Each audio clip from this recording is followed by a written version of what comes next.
안녕하세요. 경상도에서 딸과 아들을 키우고 있는 여자입니다. 저보다 2살 연상인 남편을 만나서 슬아의 자식을 둘이나 낳고 산 세월도 어느덧 10년이 다 되어가네요. 경상도가 고향이자 삶의 터전인 저희 부부도 매일을 열심히 살고 있답니다. 특히 남편은 시댁이 농사와 가축 사육을 같이 하고 있어서 시댁에서 농사 배우며 같이 일하고 있죠. 세상에 농사꾼 남편이 얼마나 바쁜지 아십니까? 남들은 한창 더워지는 계절에 휴가를 어디로 갈까 고민한다는데 저희 부부는 태풍이라도 오는 건 아닌지 이러다 비가 안 와서 가뭄이 오는 건 아닐까 노심초사하면서 살고 있어요. 제가 이렇게 볼멘소리하면 주변에서는 농사 망하면 우스갯소리로 이런 말들을 합니다. 농사 망하면 시아버지가 키우시는 소같이 키우면 되겠네. 있는 것들이 걱정도 팔자다. 같은 고향 사람들은 제 시댁이 어느 정도 규모로 가축이나 농사를 짓고 사는지 아니까 이런 말들을 하고는 해요. 굳이 제가 자랑한 것도 아닌데 시댁은 동네에서 소문난 알짜 농사꾼 집안이었답니다. 시골은 옆집 밥상에 숟가락이 몇 개 올라가는지도 안다는 말도 있지 않습니까? 그래서 이 동네에 오래 살았다 싶으면 시부에 대해 잘 알고 있었죠. 하지만 남의 집에 숟가락 몇 개 올라가는 거 안다고 해서 그 집 밥상 반찬까지 알 수 있겠나요? 사람들은 저한테 농사 망해도 소 키우면 된다고 쉽게 말하는데 저는 그놈의 소 때문에 이혼 문턱까지 갔었답니다.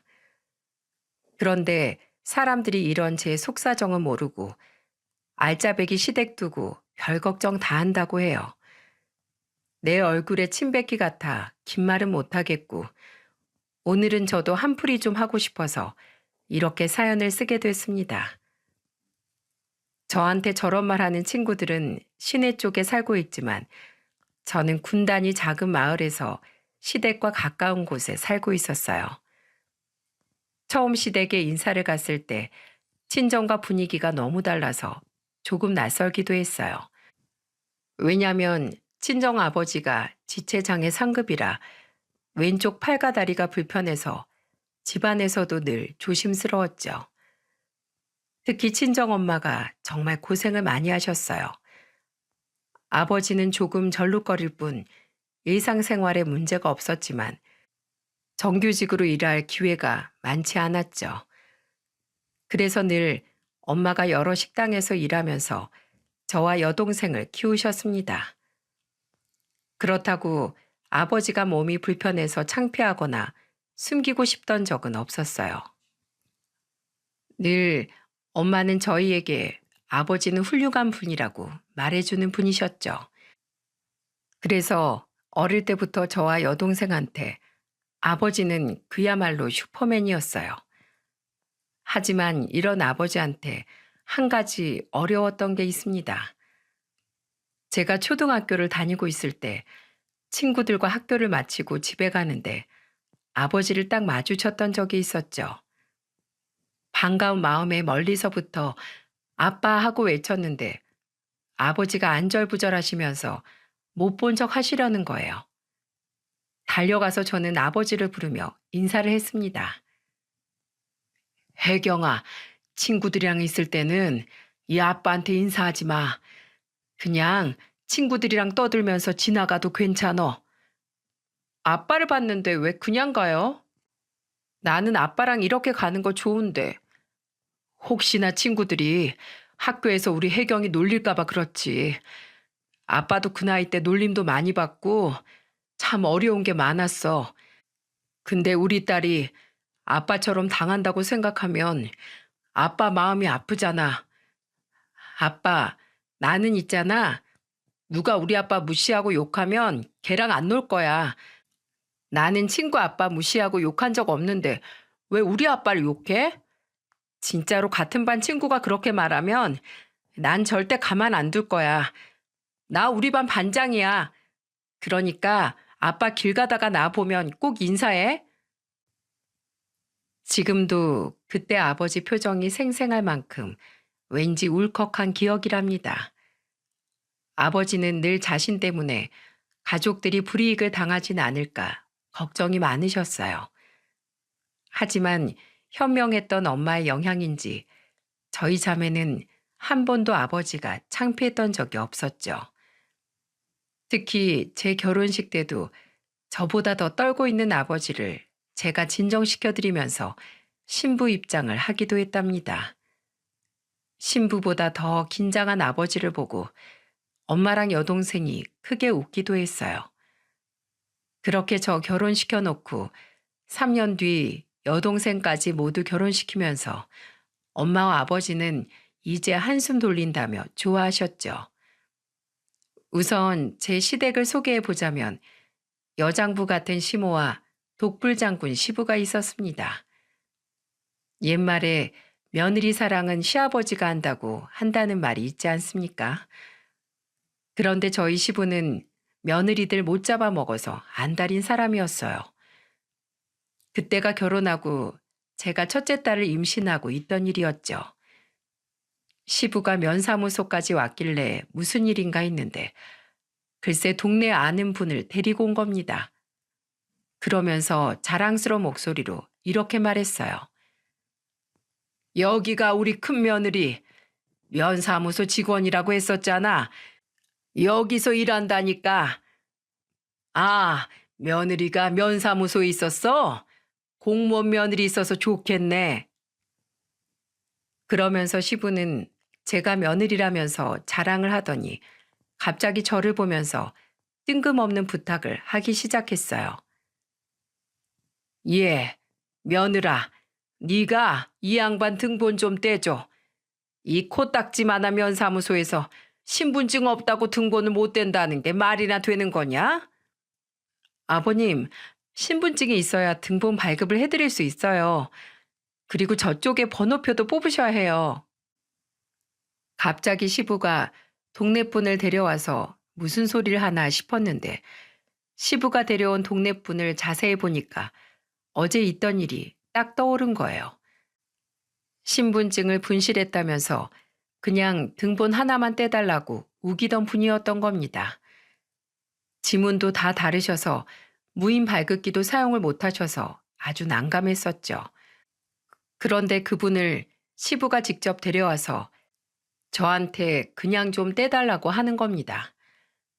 말단 공무원이 신분증 확인도 없이 서류를 막 떼줄 수 있었겠습니까? 무슨 저 혼자 쓰는 사무실도 아닌데 면사무소 한가운데서 시부는 고래고래 소리를 치며 말했어요. 이 코딱지만한 시골에서 서로 얼굴만 보면 뭐하는 집인지 다 아는데 신분증이 뭐하러 필요해? 다들 그렇지 않아?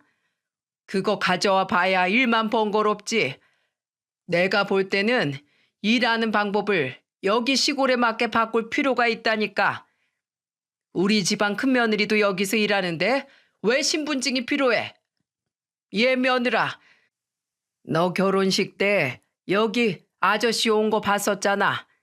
아, 인사도 했었는데 왜 신분증을 가져오래? 요즘 뉴스에서 공무원 괴롭히는 진상 민원인 소식 많이 들으시죠? 딱 그런 모양새로 시부가 제 앞에 있었답니다. 정말 상상도 못 해본 일이었어요.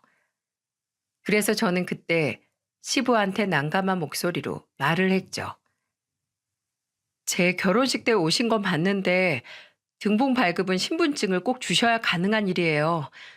그리고 신분증 확인 없이 발급하면 저 징계예요. 뭐? 아, 얼굴 아는 사이면 좀 그냥 해줄 수도 있는 거지. 아주 공무원들 못 쓰겠네. 나라 세금으로 먹고 살면서 너무들 하네. 난 뭐 국민도 아니야? 할 수만 있다면 쥐구멍에라도 숨어버리고 싶었어요. 며느리가 그 정도 못 해주냐며 소리를 지르고 악을 쓰는데 민망했죠.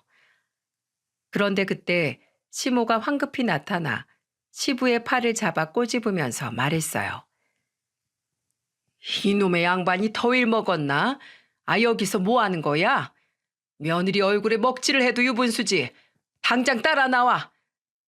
당신까지 왜 이래? 나도 이 나라 국민인데 이런 거 누리고 살아야지. 당신이 뭘 누려? 무식하면 용감하다더니 며느리 밥그릇 뺏고 싶어서 그래? 당장 나와. 시모는 시부와 동네분을 데리고 나갔어요.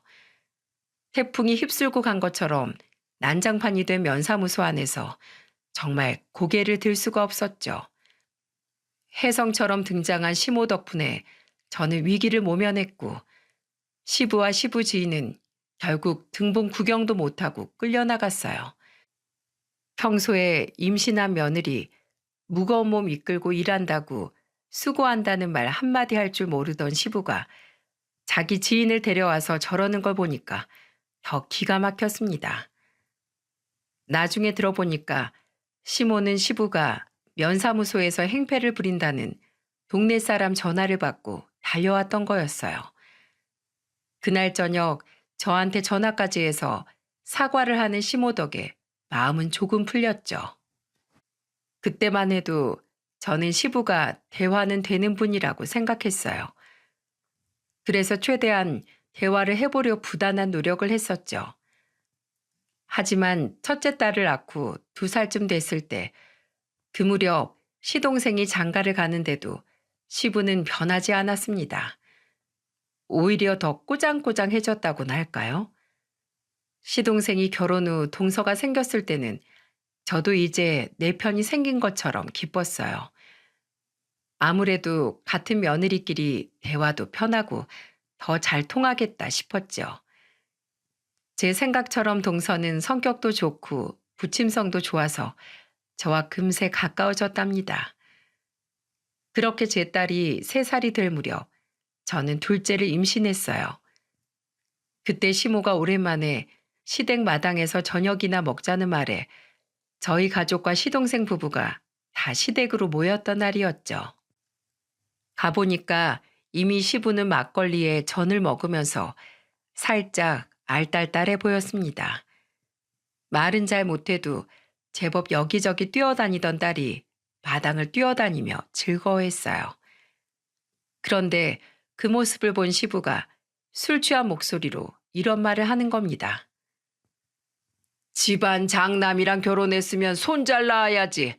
손녀를 뭐하러 낳았나? 참나. 저거 뛰어다니는 것 좀 봐. 그래, 큰딸은 살림 미천이다. 잘 키워서 살림 미천으로 쓰면 되겠네. 저는 시부 말에 깜짝 놀랐어요. 이제 겨우 3살 된 여자아이한테 살림 미천이라니 말이 된다고 생각하시나요? 요즘 시대에 아들, 딸 구분해서 좋을 게 뭐 있다고 저런 말을 하나 싶었어요. 그리고 순간 너무 화가 나서 시부한테 화를 내며 말했습니다. 아버님, 말씀이 좀 지나치신 거 아니에요? 살림 미천이라뇨. 이제 겨우 3살 된 애예요. 어딜 시아버지한테 큰 소리야. 어른이 하는 말은 다 피가 되고 살이 되는 건데 새겨들어. 너 괜히 쟤 가르치겠다고 학원이다 뭐다 가르치지 말어. 기집 애들이 자꾸 공부를 하니까 이렇게 대들긴 하고 있잖아. 공무원이라고 지금 시아버지 앞에서 유세 떠는 거야? 그래 봐야 면사무소에서 마음대로 할 수 있는 것도 하나 없으면서 유세 떨고 있네. 내가 그날 개망신 당한 거 생각하면 당장 넌 소방 맞았어. 그날 면사무소 뒤엎고 가서 개망신은 제가 당했는데 지금 누가 개망신을 당했다는 건지 시부의 말에 귀가 막혔고 코가 막힐 지경이었어요. 그리고 자꾸 우리 딸을 두고 헛소리를 하니까 엄마로서 화가 나서 시부 말을 잠자코 듣고 있을 수가 없었습니다. 그렇다고 이미 취해서 알딸딸한 사람 붙들고 언성 높이면서 말할 수도 없고 게다가 시아버지인데 저도 최대한 화를 억누르며 시부한테 이렇게 말했죠. 아버님, 제 딸이고요. 살림 미천이다 뭐다 그런 말 하지 마세요. 요즘 딸아들 구분 없이 다 잘 키워요. 그리고 손녀딸한테 기집애라고 좀 하지 말아주세요. 아버님 앞에서 유세 떨려고 이렇게 말하는 게 아니라 딸 가진 엄마로서 부탁드리는 거예요. 정말 말씀 좀 가려해 주세요. 술맛 떨어져. 이 집에 내 편은 한 명도 없다니까. 며느리가 시아버지한테 이러면 당신이라도 나서야 될 거 아니야. 그러자 옆에 있던 시모는 시부를 보며 호통을 쳤습니다. 맏며느리가 맞는 소리 했구만 뭘. 꼭 그렇게 당신은 할 말 없으면 다 자기만 싫어한다고 하더라. 그냥 미안하다고 사과해 얼른. 그래야 막걸리 한 잔이라도 더 얻어먹지. 내가 미안했다. 난 딸이 없어서 다 살림 미천으로 키우는 줄 알았어. 시부는 헛기침을 하며 제게 사과를 했어요. 엄청 진심에서 우러나온 사과 같진 않았지만 그래도 시부 입에서 미안이라는 말이 나온 건 엄청 놀랄 일이었죠. 오죽하면 시모도 시부 말에 놀라서 달력에 표시라도 해두라고 할 정도였습니다. 이렇게만 봐도 어떤 성격인지 딱 아시겠죠? 시골 밖으로 나가서 살아본 적 없는 전형적인 시골 할아버지라서 엄청 고지식하고 자기 고집 센 사람이었어요. 그 후 저 못지않게 시집살이로 은근히 스트레스를 받던 동서는 무슨 일이 있으면 꼭 저랑 통화를 했어요. 특히 동서는 주부라서 더 시부의 표적이 되기 쉬웠답니다. 시간이 흘러 저는 큰딸과 막내 아들을 키우고 있었고 동서는 아들만 둘이었어요. 저와 동서는 서로 번호를 교환하고 힘들 때마다 서로 이런저런 이야기를 하며 서로 의지했죠. 특히 시동생 성격이 착하다 못해 답답하기까지 했던 성격이라 늘 시부한테 휘둘렸거든요. 시모가 중간에서 말려주는 것도 한두 번이지 시동생이 시부한테 끌려다니니까 동서는 주부라는 이유로 맨날 새참을 만들어서 날라야만 했고요. 그때마다 동서는 힘들어 죽겠다면서 한탄하며 말했어요. 정말 미치겠어요. 다른 집은 어쩌다 한번 제대로 챙겨 먹는다는데 우리 아버님은 매일매일 뭐가 그렇게 바라는 게 많은지 모르겠어요. 어머니가 도와주니까 겨우겨우 하고 있긴 한데 오늘은 글쎄 보쌈해서 가져갔더니 퍽퍽하다고 안 드시겠대요. 진짜 환장해요. 아니, 그거 챙겨가는 것도 일인데 그냥 좀 드시지 왜 그러실까. 아이고, 그래서 어떻게 됐어, 동서? 어머님이 열받으셔서 먹던 밥그릇까지 뺏었어요. 결국 새참으로 무생채 밥만 드셨다니까요. 오늘 어머님이 반찬이 어쩌고 저쩌고 하면 다시는 새참 없다고 한 소리 하셨어요. 독불장군 시부의 반찬 투정도 단번에 제압할 수 있는 건 시모가 유일했습니다. 처음에는 시부가 왜 저렇게 시모한테 꼼짝 못하나 했죠. 그런데 거기에는 속사정이 다 있더군요. 예전에 마을에 사기꾼 무리가 왔었는데 아무것도 모르던 시부가 은행원을 사칭한 사기꾼 무리만 믿고 돈을 투자했다가 돈을 전부 잃었던 겁니다. 시모 성격에 가만히 있을 리 있었겠습니까? 그때 시모가 마당에 쭈뼛거리면서 집에 들어오려는 시부 빗자루로 때리면서 이렇게 말했대요. 으유, 이 화상아. 앞으로 숨 쉴 때도 허락받고 쉬어. 알겠어? 그렇게 자기 잘났다고 혼자 큰 소리 떵떵 치고 다니더니 꼴 좋다. 내 돈 3천만 원 어쩔 거야?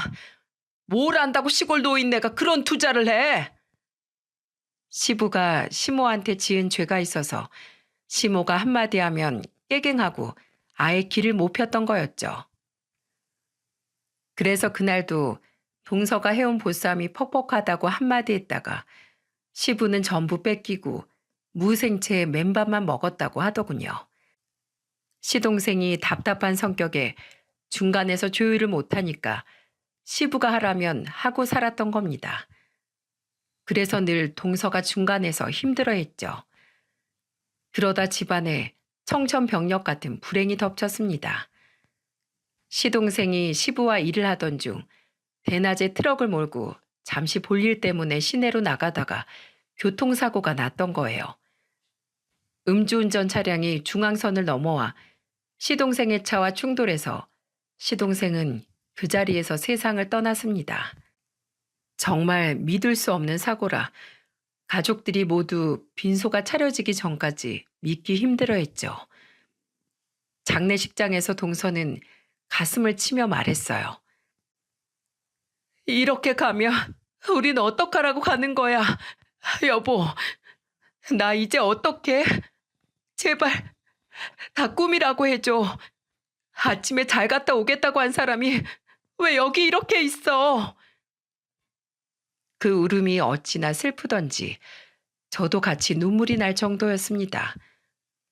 어린 조카들도 아빠의 죽음을 아는지 둘이 손을 잡고 조용히 울고 있더군요.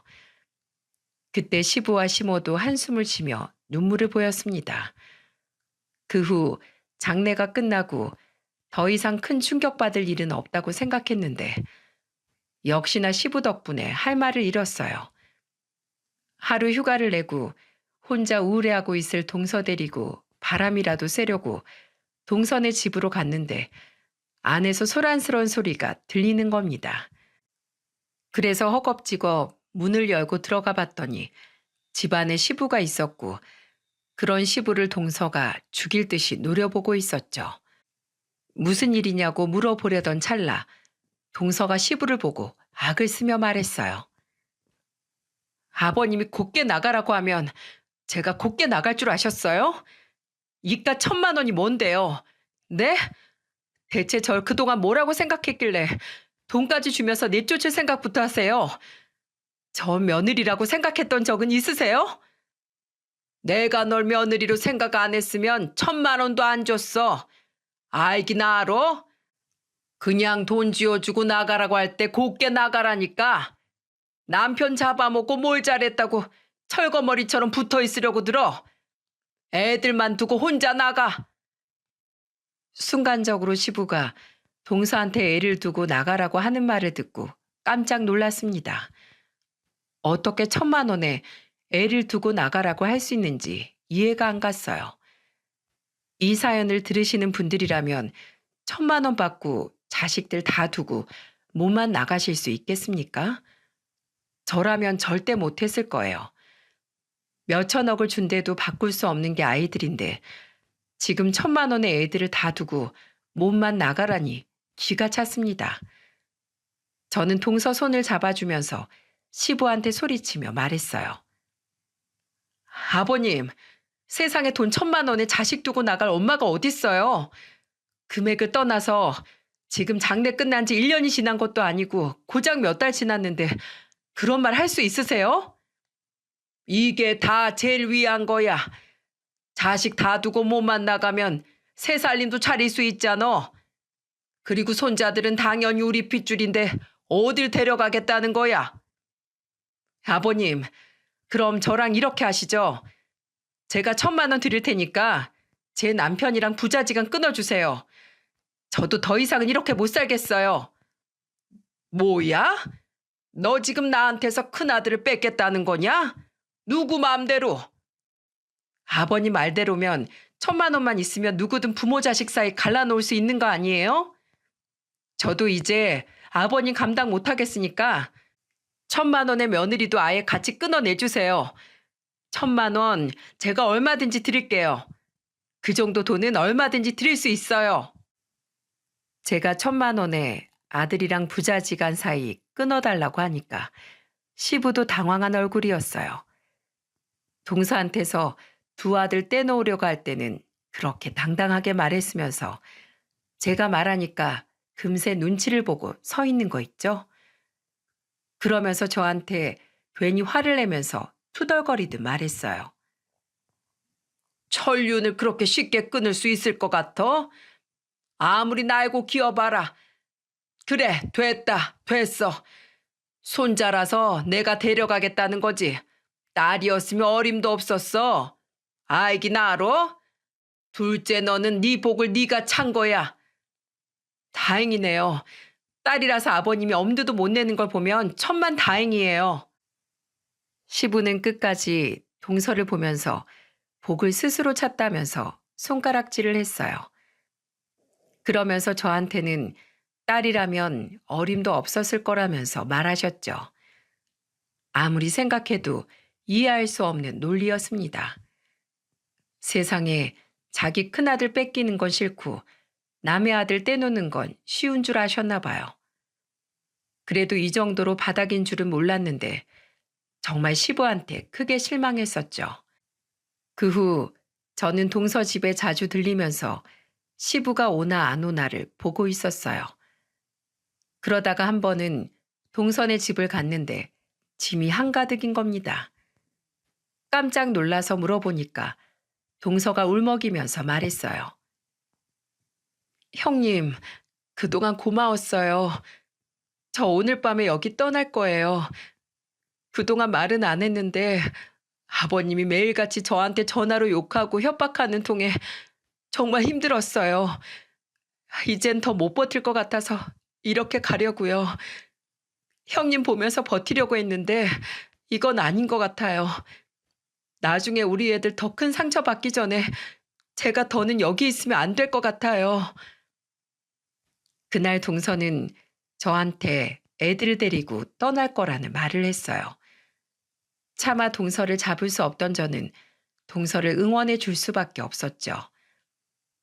그동안 제가 동서네 집에 계속 왔다 갔다 하니까 시부는 전화로 동서한테 애만 두고 몸만 나가라고 별말을 다 했던 겁니다. 아무리 며느리랑 피가 안 섞인 사이라 해도 어쩜 이럴 수 있을까요? 저는 동서의 말을 듣고 시부한테 정말 크게 실망했죠. 그래서 아무 죄 없는 동서가 꼭 무슨 큰 죄를 지은 사람처럼 떠나야만 하는지 이해할 수가 없었습니다. 그리고 다음 날 동서가 전화가 안 된다는 시모 전화에 저도 일단 동서네로 갔었죠. 갔더니 이미 동서가 남긴 편지를 시모와 시부가 보고 있었어요. 그동안 감사했습니다, 어머님. 그리고 저는 절대 아이들 포기 못하니까 아버님이 포기하세요. 동서가 마지막에 남긴 편지를 보고 시모는 이게 뭐냐며 추궁했고 시부는 아무 말도 못했습니다. 저는 그 편지를 보고 너무 기가 막히고 화가 나 저도 모르게 시부한테 화를 내며 소리쳤어요. 아버님, 동서한테 어쩜 그럴 수가 있으세요. 남편 잃고 이제 애들밖에 안 남은 사람한테 어떻게 애들을 뺏어갈 생각을 하냐고요. 그야 우리 핏줄이니까. 내 둘째 아들 최민경이 자식들이니까. 걔네들 성이 다 최씨야. 아 근데 왜 자기가 데려가냐고. 지금 상황에 핏줄 따져가면서 애를 뺏어온다는 게 말이 됩니까? 정말 화가 나서 저도 모르게 눈물이 다 났어요. 그러자 옆에 있던 환한 얼굴로 시모가 시부의 머리통을 냅다 후려치는데 소리가 하도 커서 시부의 뒤통수가 깨진 건 아닌가 싶었습니다. 그러면서 시모는 시부를 보면서 이렇게 소리쳤어요. 정신 나간 거 아니야? 그렇게 목청 높일 힘 있으면 당신 아들 잡아 죽인 그놈 병원 찾아가서 해. 왜 엄한 며느리를 잡어? 당신 나중에 죽어서 경민이 얼굴 어떻게 보려고 이러고 살아?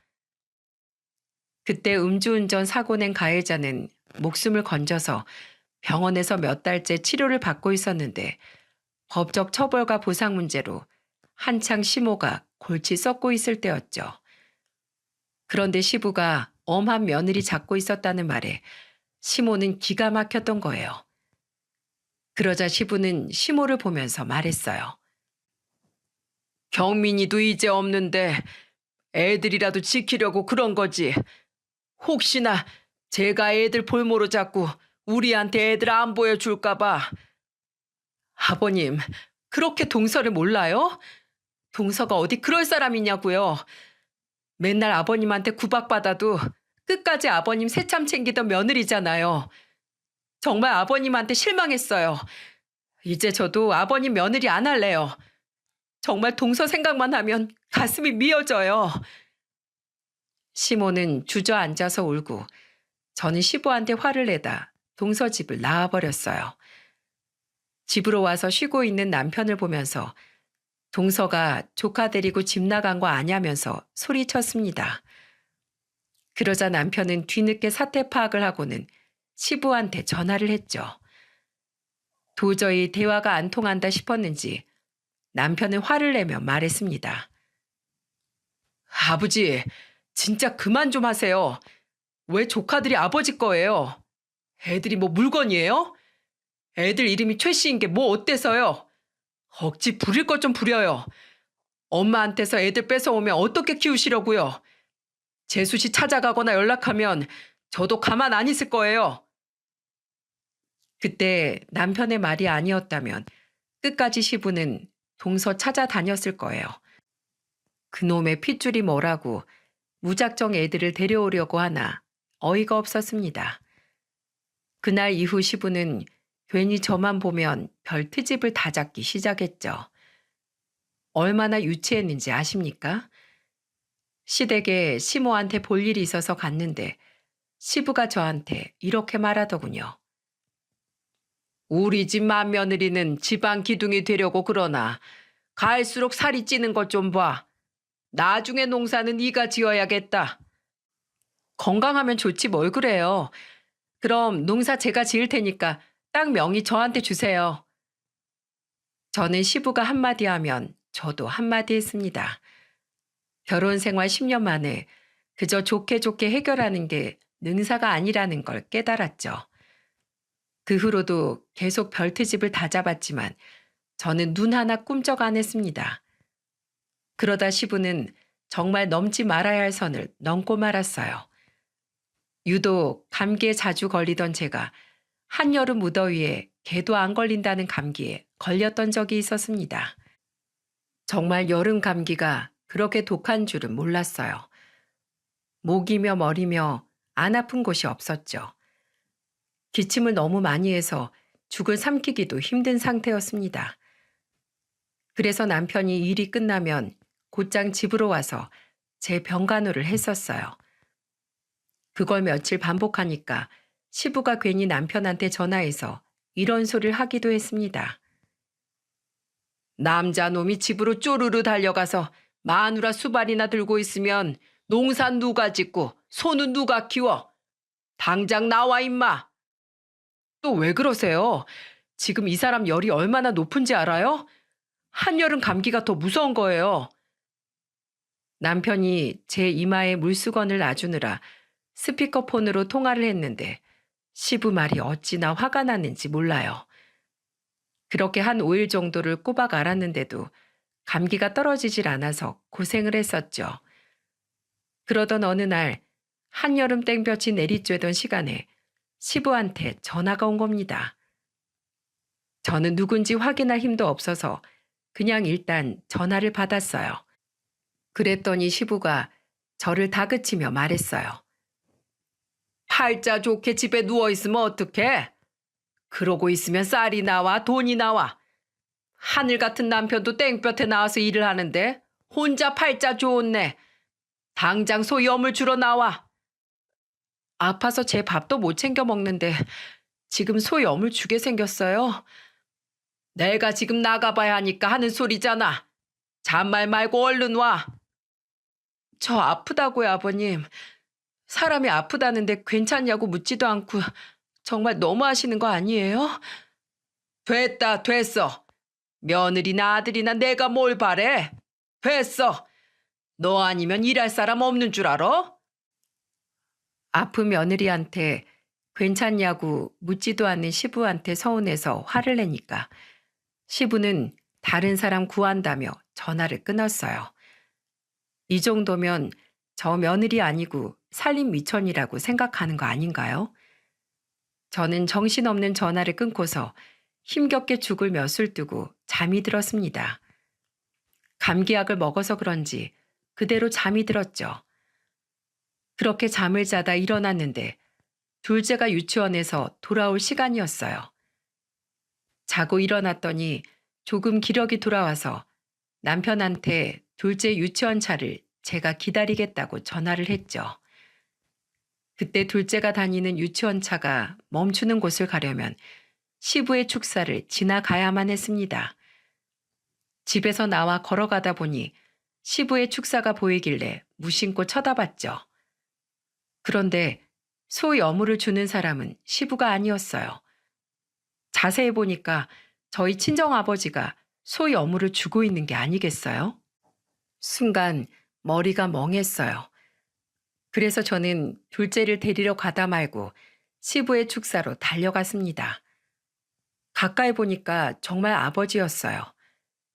저는 놀라서 눈을 동그랗게 뜨고 물었죠. 아빠, 여기서 뭐해? 왜 아빠가 여기서 소의 업무를 주고 있어? 아니, 그게 나는 사돈이 네가 해야 될 일인데 너 아파서 못하고 있다길래 내가 대신하려고 왔지. 내가 할 일? 아버님이 내가 해야 될 일이라면서 아빠를 부른 거야?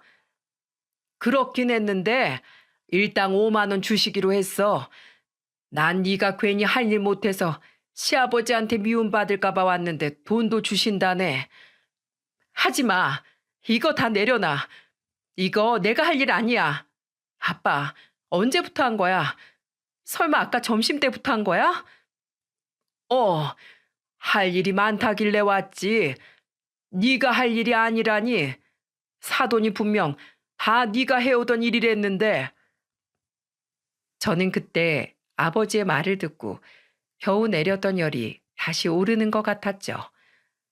기막힌 상황에 완전히 꼭지가 돌아버린 저는 아버지한테 둘째 데리고 저희 집으로 가 계시라고 했어요. 그리고 저는 시댁으로 바로 달려가 바로 문을 열어 제꼈습니다.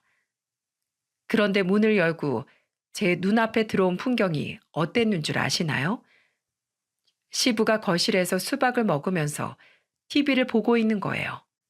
소리를 얼마나 크게 하고 보면 제가 온지도 모르고 있었어요. 저는 화가 나서 시부한테 소리치며 말했어요. 지금 뭐 하시는 거예요? 그제야 제가 온 거란 시부는 저를 보더니 기분 나쁘게 웃기 시작했어요. 그리고는 뭐가 그렇게 웃긴지 배를 잡으며 말했어요.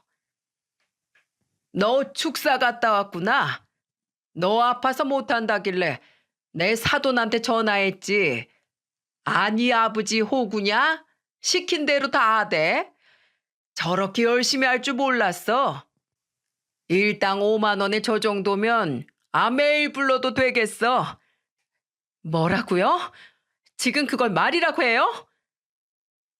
제가 악을 쓰면서 소리를 지르자 마당에서 잡초를 뽑던 시모가 호미를 들고 뛰어들어왔어요. 그래서 저는 그 순간 참아오던 말을 외쳤습니다. 저 이혼할게요. 저희 아버지 몸도 불편하신데 그걸 알고도 이렇게 부려먹으셨다는 거 저는 도무지 이해가 안 가요. 남편이 아버님 같은 사람을 아버지로 둬서 사는 게 쪽팔릴 것 같네요. 뭐야? 네가 지금 무엇이 어째? 몸도 성치 않은 양반 일하라고 불러주는 것도 없는데 내가 불러주면 고맙다고 해야 되는 거 아니야? 기가 막혀서 헛웃음이 나는데 호미를 들고 있던 시모가 대화를 듣더니 상황 파악이 됐는지 시부를 보면서 소리쳤어요. 뭐야? 뭐가 어쩌고 저째?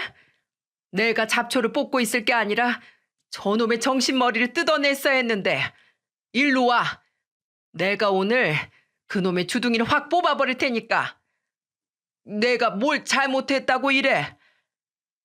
시모는 시부를 가만 안 두겠다면서 호미를 들고 쫓아갔어요. 끝까지 시부는 자기가 뭘 잘못했는지 몰랐습니다. 그 말을 듣고 나니까 남았던 미운 정마저 뚝 떨어지는 거 있죠? 그래서 저는 바로 집으로 가서 애들 짐을 챙기고 제 짐을 챙겨서 아버지를 모시고 친정으로 갔어요. 아무것도 모르는 애들은 외할머니네 간다고 좋아하는데 아버지는 괜히 제 눈치를 보고 계셨죠.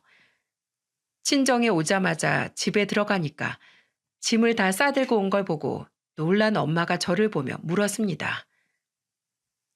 이게 다 뭐야? 애들 방학했어?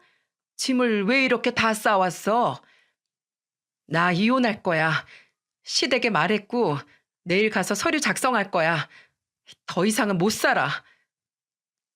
엄마는 단호한 저를 보고 무슨 일이냐며 자초지종을 물었어요.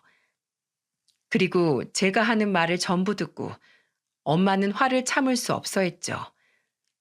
그런데 그때 아버지가 괜히 미안하다는 말을 하는 겁니다. 그때 엄마가 화난 목소리로 말했어요. 당신 딸이 아무 이유 없이 할 일 안 할 사람으로 보여? 이유가 있었을 거 아니야. 당신 딸 무시한 거 그거 사과하는 거면 당신 딸한테 사과해. 사람 잘못 봤어. 이렇게 야무지내잖아. 그날 저녁 남편은 차를 타고 친정으로 찾아와 저희 아버지 앞에서 무릎을 꿇고 사과를 했어요. 그래서 저는 남편을 보면서 말했어요. 나는 이혼할 거야. 더 이상 이대로 못 살아. 애들이 대체 뭘 보고 배우겠어? 내일 이혼 서류 들고 갈 테니까 잘 생각하고 있어. 이혼하고 아버님 모시고 살 건지 애들 키우면서 나랑 살 건지 딱 선택해. 제 말에 남편은 자기는 절대 이혼 못한다면서 매달렸고 일단 남편을 돌려보냈어요. 그리고 다음 날 이혼 서류를 들고 시댁으로 갔죠. 갔더니 시모와 시부 남편이 거실에 앉아 있었습니다. 저는 눈 하나 깜짝 안 하고 이혼 서류를 내밀며 말했어요. 저 이혼할 거예요. 아무리 설득해도 소용없습니다. 아버님 하나 있는 며느리 그렇게 괴롭히시더니 이제 속이 시원하시겠어요. 여보, 난 이혼 못해. 애들은 어쩌고. 나랑 살면 당신 평생 아버님 못 봐. 그래도 괜찮아? 나는 평생 아버님 볼 생각이 없으니까 당신이 결정해. 애들이랑 나야. 아니면 아버님이야. 제 말에 남편은 망설임 없이 시부를 보며 말했어요. 아버지, 저 진짜 못해 먹겠어요. 부자지간을 끊는 게 제가 살 길이에요. 재산이고 뭐고 다 안 물려주셔도 되니까 그냥 다 가지고 계세요. 저도 가족이 있는데 가족 지킬래요. 가족들이랑 잘 살자고 하는 일인데 가족 다 잃으면 무슨 소용이에요. 그러니까 이제 저 찾지 마세요. 뭐야? 아버지 재산 다 네 건데 아깝지도 않어? 저는 애들이랑 와이프가 더 소중해요. 정말 이제 저도 힘들어서 아버지 감당 못하겠어요. 결국 남편은 저와 같이 시댁을 나왔어요. 친정으로 가서 남편은 다시 한번 아버지한테 정중히 사죄를 드리며 말했습니다. 못난 사위라 고생만 시켜드려 죄송합니다, 장인어른. 제가 앞으로 정말 최선을 다할게요. 아버지는 울먹이면서 사과하는 남편을 위로했어요. 그렇게 저는 이혼을 안 하는 대신 시댁은 아예 안 보고 살기로 했죠. 알턴이를 뽑은 것처럼 시원했습니다. 그리고 잠시 친정에서 쉬다가 저희 집으로 갔어요. 그런데 그날 저녁에 시모가 저한테 전화를 했죠. 안 받으려다 받아보니 시모는 제게 한탄을 하며 말했습니다. 미안하다. 난 그 사람이 그렇게까지 한 줄 몰랐어. 나도 그 사람 이제는 감당 못하겠어서 집 나왔다. 친구가 남편이랑 사별하고 혼자 살고 있어서 거기 왔어. 너랑 근처니까 괜찮다면 보고 얘기 좀 하자. 저는 시모의 말에 눈물을 흘리면서 알겠다고 했어요. 그래도 저를 이해해주는 사람은 시모뿐이었죠. 그렇게 다음 날 시모를 만나 그동안 쌓였던 걸 털었습니다. 시모는 제 말을 다 듣고 아버지한테 직접 사과해야겠다며 제 친정에도 직접 찾아가셨어요. 그때 어머니께 얼마나 감사했는지 모릅니다. 아버지께 고개 숙여 사과드리자 이제야 좀 마음이 편하다고 하셨죠. 그렇게 시부와 연락을 끊고 산 지도 1년이 지나 있었어요. 시부는 남편이 없으니 농사도 망치고 거기다 대장암까지 걸려 있었습니다. 그랬더니 그제야 가족 생각이 났는지 가족들한테 전화를 하는 거예요. 사실 농사가 망해갈 때부터 남편한테 전화를 해서 한탄했었죠. 시부는 사람들 고용해서 농사를 해보려고 했는데 고용한 사람이 가족처럼 일을 할 리가 있었겠어요? 농땡이 부리고 가는 사람들 때문에 거의 1년 농사를 제대로 망치고 말았어요. 남편한테 도와달라고 전화하다가 대장암에 걸리더니 저한테 전화를 해서 이런 말을 했죠. 잘 지내냐? 이렇게 전화해서 미안하다. 내가 아파 보니까 그때 왜 너한테 그렇게 모질게 굴었나 미안하구나. 지난 일 얘기해서 뭐해요? 저는 아버님이랑 이렇게 통화도 하고 싶지 않아요. 우리 손주들 좀 볼 수 없을까? 내가 너무 보고 싶어서 그래. 사람이 그립구나. 저는 아직 그때 상처에서 벗어나지 못했어요. 제가 전화할 때까지 하지 마세요. 시모는 아무래도 시부가 아프니까 자주 보는 것 같았습니다. 저는 남편에게 일단 혼자 가보라고 했어요. 그래도 아버지니까 남편한테 걱정되면 가보라고 해서 혼자 가끔 다니고 있습니다. 하지만 저는 아직도 시부만 생각하면 화가 나요. 땀을 뻘뻘 흘리면서 불편한 몸으로 소위 엄을 주던 아버지 모습이 너무 생생합니다. 남도 아니고 사돈지간에 어쩜 그럴 수 있습니까? 결국 저는 아직도 안 가보고 있지만 언젠가는 가긴 할 것 같아요. 하지만 당분간은 진심으로 문병을 갈 일은 없을 것 같습니다.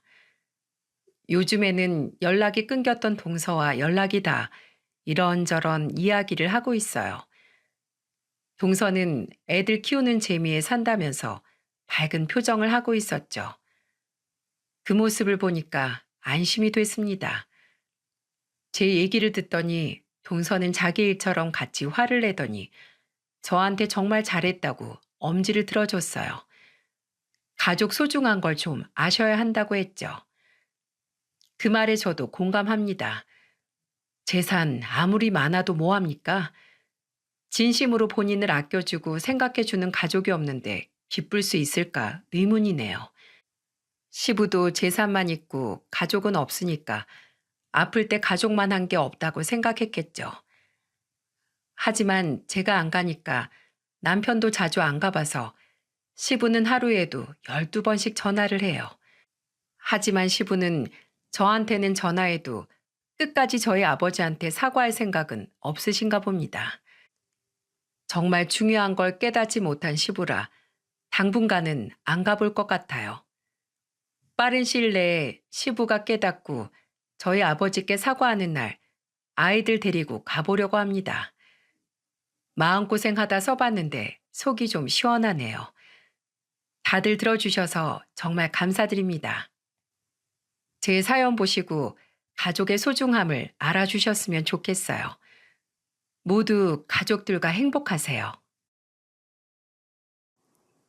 안녕하세요.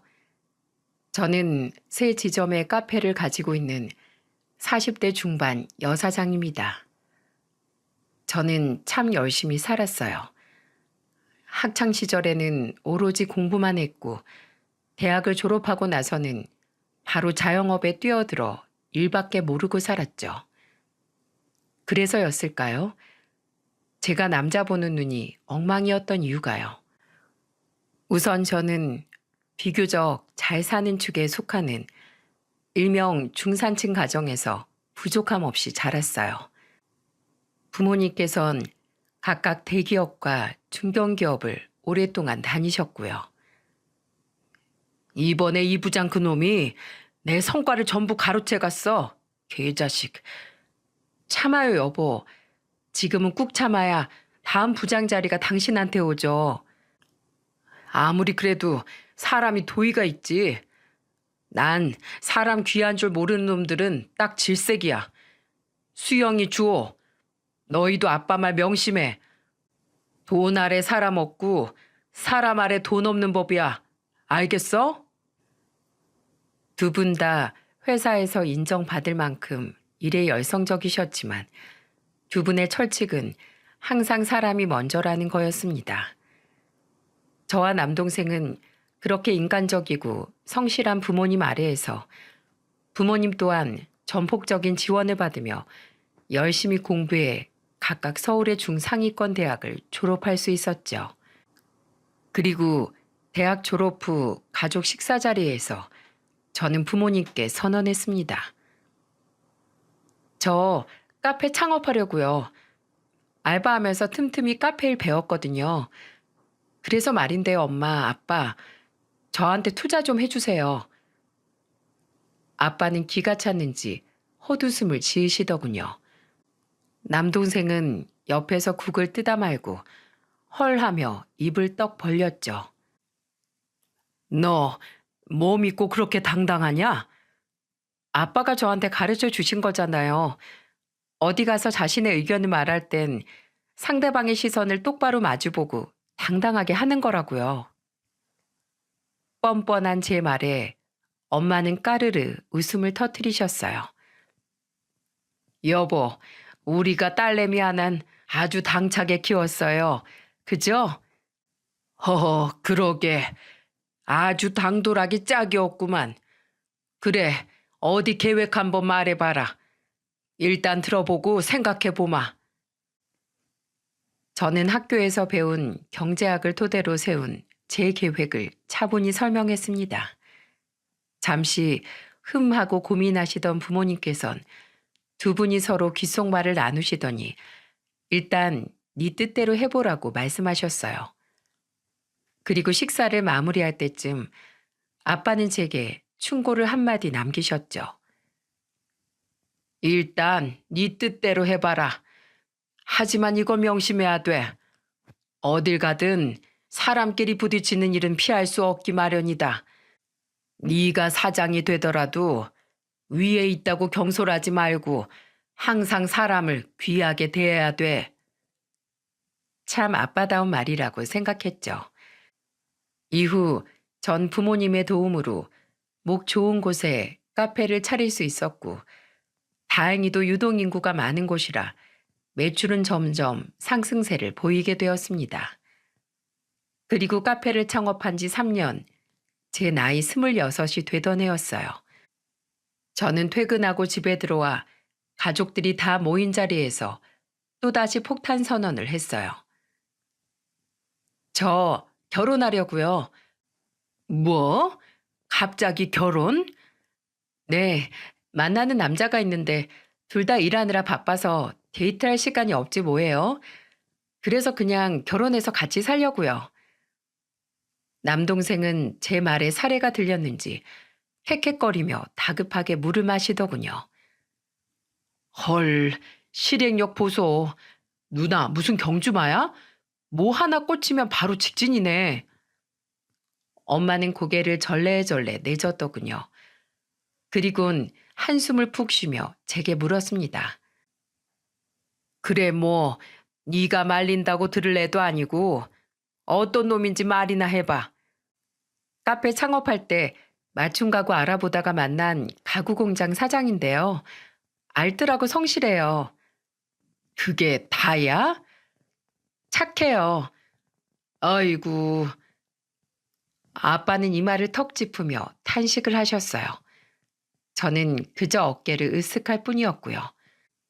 착하고 성실하면 됐죠. 부모님께선 어떤 놈인지 집에 한번 데려와 보라고 하시더군요. 너를 누가 말리겠냐면서요. 그렇게 저는 집에 남편을 인사시켰고 남편이 돌아가자 아빠는 제게 이렇게 말씀하셨습니다.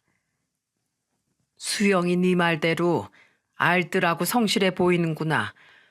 근데 이 아빤 뭔가 썩 내키지가 않는다.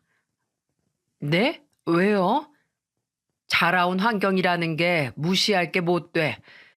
아, 그 친구 좀 어렵게 자랐다며?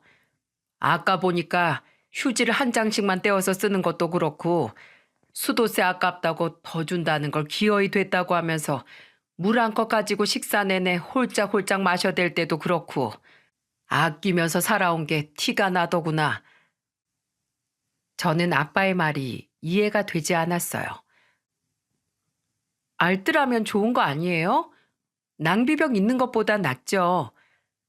네가 풍족하게 자라서 아직 모르겠지만 같이 살다 보면 저런 행동들이 다 너에게도 요구될 거야.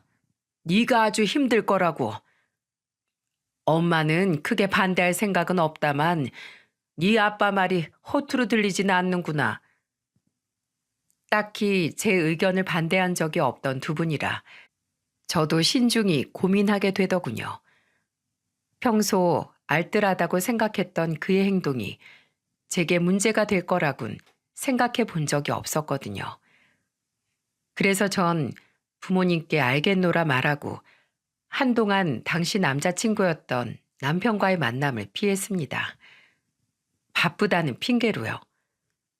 그렇게 머리를 싸매고 고민하던 어느 날이었어요. 혼자서 가게 마감을 하고 있었는데 누군가 카페 문을 열고 들어오는 소리가 들리더군요. 분명 홀에 불은 전부 꺼놨었는데요. 누구지 싶어서 고개를 들어보니 글쎄 남편이 말도 없이 찾아온 게 아니겠어요? 깜짝이야. 연락도 없이 무슨 일이에요? 그리고 이어진 남편 행동에 저는 깜짝 놀라고 말았습니다. 만남을 가진 지 2년 동안 한 번도, 단 한 번도 보지 못한 남편의 모습 때문에요. 수영 씨, 왜 요즘 절 피하는 거예요? 바로 남편이 비 맞은 강아지 마냥 처량하게 눈물을 뚝뚝 흘리고 있던 겁니다. 저는 너무 당황스러워 급하게 휴지를 들고 남편에게 다가갔죠. 아니, 울긴 왜 울어요? 다 큰 남자가. 부모님께서 절 마음에 안 들어 하시던가요? 혹시 제 집안이 너무 가난해서? 아니, 꼭 그런 건 아닌데. 전곡을 찔린 전 뭐라고 말해야 할지 몰라 말끝을 흐렸습니다. 그러자 남편은 제 손을 부여잡고 애원하더군요. 제가 더 열심히 살게요. 지금은 비록 작은 공장이지만 열심히 키워서 수영 씨 꼭 호강시켜 줄게요. 저 한 번만 믿어주면 안 될까요? 저 수영 씨 없으면 안 돼요. 남편의 간절한 말에 그동안 갈팡질팡하던 제 마음이 드디어 방향을 정하더군요. 저는 남편을 달래서 돌려보냈고 그날 집으로 돌아가 남편이 찾아왔었다고 부모님께 말씀드렸습니다. 저 명현 씨 한번 믿어보려고요. 부모님께선 제 결정을 존중해 주셨어요. 그 뒤 결혼은 일사천리로 진행됐습니다. 시부모님 또한 당시에 무난하신 분이라 상견례 또한 무탈하게 끝났죠. 그렇게 행복할 일만 남은 줄 알았는데 아들 둘을 낳고 나자 저희 가정의 불화가 스멀스멀 모습을 드러내기 시작했어요. 남편이 슬슬 본색을 드러냈던 거죠. 당신, 내가 물티슈 사지 말라고 했지? 행주 빨아서 쓰라고 행주. 걸레를 쓰던가. 아니, 애들 기저귀 갈아줄 때 쓰려고 산 거야. 그리고 물티슈 좀 사면 어때? 이거 뭐 얼마나 한다고. 우리 엄마는 그런 거 없어도 나랑 희정이 잘만 키웠어. 당신은 왜 그렇게 사치스러워? 우리 어릴 때랑 지금이랑 같아? 가뜩이나 점장한테 가게 맡기고 독박육아 하는 것도 힘든데 사람들 편리하라고 만들어진 걸 내 몸 좀 편하게 쓰겠다는 게 왜 잘못이야? 그리고 내가 사치스러운 게 아니라 고작 물티슈 몇 개 샀다고 길길이 날뛰는 당신이 궁상 맞은 거야. 뭐? 궁상? 너 지금 네 처가에 돈 좀 있다고 나 무시하냐? 남편의 본색은 바로 저에게 도가 지나친 절약을 강요하는 일을 넘은 가난에 대한 뿌리 깊은 자격지심이었어요.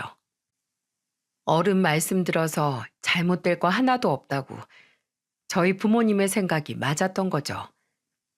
게다가 항상 제게 쩔쩔매던 시댁 식구마저도 본 모습을 슬슬 드러내긴 마찬가지더군요. 둘째가 돌이 채 안 되었을 때였어요. 시부와 시모, 시누까지 시댁 식구가 모두 저희 집으로 아기들을 보러 놀러 온 날이었죠.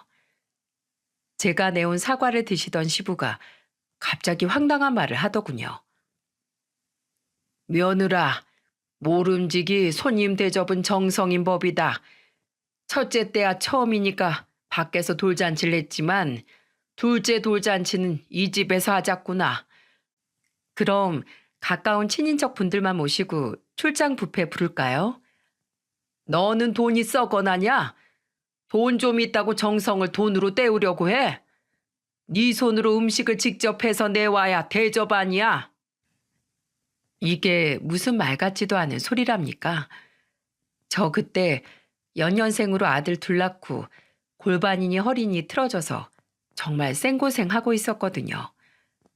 돈 주고 육아 도우미 좀 부르려고 해도 남편이 돈 아깝다며 개거품을 물고 반대를 해서 정말 몸통 박치게 하는 심정으로 하루하루 버티고 있었는데 혼자서 돌잔치 음식을 어떻게 다 합니까? 저는 열이 받아서 시부에게 이렇게 얘기했어요. 있는 돈 묵혀두면 곰팡이 피고 썩겠죠. 대접하는 사람 피골이 상접해 있으면 사람들 입으로 음식이 넘어가겠어요? 저 지금 다 죽어가는 거 안 보이세요, 아버님? 어딜 건방지게 시애비한테 말대꾸야? 이래서 있어 자란 애들은 안 된다니까. 고생을 안 해봤으니 조금만 힘들면 징징거리지. 여보, 그만하시구랴. 몸 푼 지도 얼마 안 된 애한테 왜 자꾸 그러오? 그나마 시모께서 중간중간 저렇게 막아주었기에 망정이지. 아니었으면 저 정말 진지게 다 뒤집어 엎고 시부와 한판 붙었을지도 몰라요. 돈을 쓸 줄도 모르고 자격지심까지 갖춘 남편과 시부만으로도 골이 아팠는데 거기에 한술 더 뜨는 사람이 있었습니다. 바로 신우였어요. 시부와 제가 투덕거리는 와중에 언제 들어간 건지 신우가 제 방에서 립스틱 2개를 들고 나오더군요. 와, 새언니, 화장품 죄다 명품만 쓰세요? 나 이 브랜드 립스틱 색깔별로 가지고 싶었는데 저 이거 2개만 줘요, 새언니. 어차피 애들 보느라 새언니는 화장할 시간도 없잖아요. 괜찮죠? 아싸, 득템. 제가 허락한 적도 없는데 신우는 혼자 묻고 혼자 대답을 했습니다. 신혼 초부터 제 화장대며 옷장을 틈틈이 살피더니 이러려고 그랬나 싶더라고요.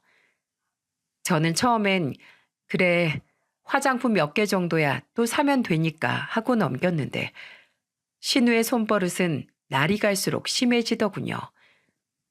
나중엔 남편에게 집 비밀번호까지 물어봤는지 대놓고 와서 말도 없이 제 옷이며 가방을 들고 가는 지경에 이르렀죠. 저는 그런 시댁과 남편에게 서서히 마음이 멀어지기 시작했습니다. 초반엔 맞서 싸우기도 하고 회유도 해보고 이러지 말라고 부탁도 해봤지만 남편과 시부 신우는 변하지 않더군요. 제게 미안해하는 신용이라도 하는 건 시댁에서 시모가 유일했습니다. 하지만 부모님이 말리던 결혼을 제가 밀어붙였고 아들 둘까지 낳은 마당에 차마 돌격대장인 저라도 쉽사리 이혼을 할 수는 없겠더라고요. 게다가 남편은 구두쇠여서 그렇지 결혼 전 자신이 한 약속대로 정말 회사 일엔 열심이었어요. 때문에 저는 아이들을 위해서라도 그저 꾹 참고 남편과는 남자와 여자가 아닌 아이들의 아빠와 엄마 정도의 관계만 유지하며 살기로 했습니다. 그렇게 허울뿐인 부부관계를 이어나가던 어느 날이었어요. 어느덧 아들 둘은 중학생이 되어 있었죠. 그리고 남편 회사의 직원 수는 어느덧 10명이 넘을 정도로 규모를 늘렸고 제 카페 또한 2호점을 낼 정도로 호황이었습니다. 저는 당시 오픈한 지 1년밖에 되지 않은 2호점에 항상 붙어 있었어요. 2호점이 안정되는 상황을 봐서 연달아 3호점까지 낼 계획을 세우고 있었거든요. 제게 엄청난 상처를 안겨준 사건이 일어난 그날도 저는 카페 안 사무실에 앉아 2호점 매출 현황을 보며 연구를 하고 있었습니다. 그런데 밖에서 일하던 직원이 사무실로 불쑥 들어와 저를 부르더군요. 사장님, 밖에 누가 찾아오셨는데요? 밖에? 누구? 모르겠어요. 웬 젊은 여잔데 좀 꼬질꼬질하고 음침한 분위기였어요. 젊고 음침한 여자라니. 저는 의아해하며 밖으로 나갔고 직원은 바에서 잘 보이지 않는 사각지대 테이블을 가리켰습니다. 저기 앉아 계세요. 제가 물은 한 잔 가져다 드렸어요. 저는 고맙다고 말하곤 저를 찾아왔다는 여자를 향해 다가갔어요.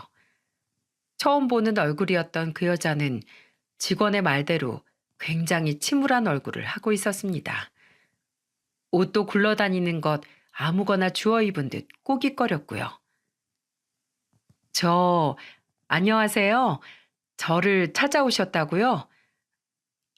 안녕하세요, 사모님. 여자는 자신이 먼저 찾아왔으면서도 저를 보고 깜짝 놀라더니 이내 기어 들어가는 목소리로 자신이 남편 공장에서 일하던 직원이었다고 이야기하더군요. 그런데 저는 왜 찾아오신 거예요? 남편 공장에서 쭉 일을 하던 것도 아니고 이미 그만두기까지 한 여직원이 저를 왜 찾아온 건지 의아했어요. 게다가 그 여직원은 마치 죄를 지은 사람처럼 두 손을 벌벌 떨며 연신 물을 들이켜댔거든요. 도대체 무슨 일이기에 저러나 싶었죠. 여직원은 다시 한번 목을 축이더니 이내 뭔가 결심한 듯 자신의 휴대폰을 만지작거리다 제게 내밀었습니다. 그리고 제 눈에 들어온 휴대폰 화면엔 제게 아주 익숙한 사람이 나오고 있었어요. 도대체 이 영상이 뭔지 몰라 아무 말 없이 끝까지 지켜본 저는 화면에서 흘러나오는 소리에 두 눈이 휘둥그레지고 말았죠. 화면 속 주인공은 다름 아닌 제 남편이었습니다. 그리고 그 옆엔 꽃갈 모자를 쓴 웬 중년의 여자가 한박 웃음을 짓고 있었죠. 영상 속 남편은 아주 환하게 웃으며 생일 축하 노래를 부르고 있었어요. 영상을 찍은 사람은 젊은 여자 목소리로 엄마, 카메라 좀 봐봐 하며 까르르 웃더군요. 그리고 노래는 점점 클라이맥스로 향해 갔고 남편 입에서 나온 생일 축하 대상의 이름은 그야말로 제게 큰 충격을 안겨주었어요. 사랑하는 장모님, 생일 축하합니다. 장모님, 생신 축하드려요. 어서 촛불 후 하고 부세요. 장모님이라뇨? 영상 속 여자는 분명 저희 엄마가 아니었습니다. 그런데 남편에게 저희 엄마 말고 장모님이 또 있을까요? 결혼을 2번 한 게 아닌 이상 말이죠. 저는 커다래진 눈으로 여직원을 올려다보았습니다. 이게 대체 이 사람은 누구길래 제 남편이 장모님이라고 부르고 있는 거예요? 여직원은 고개를 푹 숙이곤 벌벌 떨리는 목소리로 제게 대답하더군요. 저희 엄마예요. 영상을 찍은 사람은 저고요. 저는 바로 직감했습니다. 무슨 사달이 나도 단단히 났구나. 내 인생은 이제 이 영상을 보기 전으로는 절대 돌아갈 수 없겠구나 하고요. 저는 참을성 있게 계속해서 벌벌 떠는 여직원이 저를 대체 왜 찾아왔는지 이야기하길 기다렸어요. 혹시라도 겁을 먹고 도망가기라도 하면 사건의 전말을 들을 수 없을까 봐서요. 이후 조금 진정이 된 여직원은 그제야 입을 열고 저를 찾아온 이유에 대해 설명하기 시작하더군요. 그리고 그 여직원의 입에서 나온 이유라는 것이 제 예상보다도 훨씬 더 기가 차지 뭡니까? 제가 듣다가 너무 열이 받아 그 여자의 이야기를 끊고 찬물을 먹고 왔을 정도로 말이에요. 공장을 다닌 지 1년이 채 안 됐다던 여직원은 자신과 남편이 내연 관계였다고 털어놨습니다. 쉽게 말해 남편이 바람을 피운 거죠. 그것도 25살에 자기보다 20살가량 어린 여자와 말이에요. 아니, 왜 하필 나이 많은 남자를, 그것도 유부남을 만났어요? 이해가 안 가 물은 제 질문에 여직원은 얼굴을 붉히곤 고개를 푹 숙이며 대답하더군요. 저희 집이 좀 어려워요. 엄마는 당뇨 합병증 때문에 건강이 좋지 않으셔서 일을 못 하세요. 한쪽 눈은 거의 실명 상태고요. 제 남동생은 지적 장애가 있어서 사회생활이 힘들고, 아빠는 제가 어릴 적에 집을 나가서 지금 돈을 버는 사람이 저밖에 없거든요. 근데 사장님이 제 사정을 들으신 이후로 저를 엄청 챙겨주셨어요. 집으로 음식이나 쌀을 배달시켜 주기도 했고, 저한테 한 번씩 용돈을 주시기도 했고요. 저 말고 저희 엄마 맛있는 거 사드리라고 주는 거니까 무조건 받으라면서요. 이후에도 남편은 여직원을 살뜰하게 챙겼고, 여직원은 살면서 처음 느껴본 든든함에 남편에게 마음이 갔다고 합니다. 대충 듣기만 해도 알겠더군요. 우울한 얼굴을 하고 있지만 뜯어보면 제법 예쁜 여직원을 남편이 돈으로 꼬신 거죠. 제일 약한 부분을 파고들면서 말이에요. 그렇다고 유부남을 만나요? 아가씨, 정신 똑바로 박힌 사람이면 그런 짓 못하는 거 몰라요? 아들이 둘이나 있는 집안의 가장이라고요. 사장님이 사모님과는 같은 집에 살기만 할 뿐 거의 남남이라고 하셨어요. 곧 이혼할 테니 걱정하지 말라고요. 그리고 자기가 저뿐 아니라 저희 가족까지 모두 책임지겠다고 저와 꼭 결혼할 거라고 저를 안심시켰어요. 저는 바보같이 그 말을 믿었고요. 전부 거짓말이었지만은요. 여직원은 결국 눈물을 보이더군요. 저는 그런 여직원에게 일말의 동정심도 들지 않았습니다. 사정이 제법 딱하긴 하지만 어찌됐든 가정이 있는 사람인 걸 알고서도 자신의 욕심 때문에 스스로 상간녀가 된 거잖아요. 저는 팔짱을 끼고 아무 말 없이 여직원이 계속 말을 잇기만을 기다렸습니다. 그러다 얼마 전에 제가 임신을 하게 됐어요. 전 당연히 사장님이 기뻐할 줄 알고 임신 소식을 알렸죠. 저랑 결혼할 거라고, 저 닮은 아이도 꼭 낳고 싶다고 입버릇처럼 말을 했었으니까요. 그런데 사장님은 제 말을 듣자마자 사람이 180도 달라졌어요. 저한테 아이를 지우라고 하더라고요. 제가 싫대도 막무가내였어요. 저는 사장님에게 제발 아기를 낳자며 매달렸죠. 그러니까 그 사람 나중에 왜 이렇게 거머리처럼 구냐며 제 배를 걷어차기까지 했어요. 임신한 제 배를 말이에요. 그리고 남편은 여직원을 대번에 잘라버렸다고 했습니다. 행여 사람들한테 자기 이야기를 하고 다니면 여직원과 그 가족까지 전부 가만두지 않을 줄 알라며 엄포를 놓으면서요.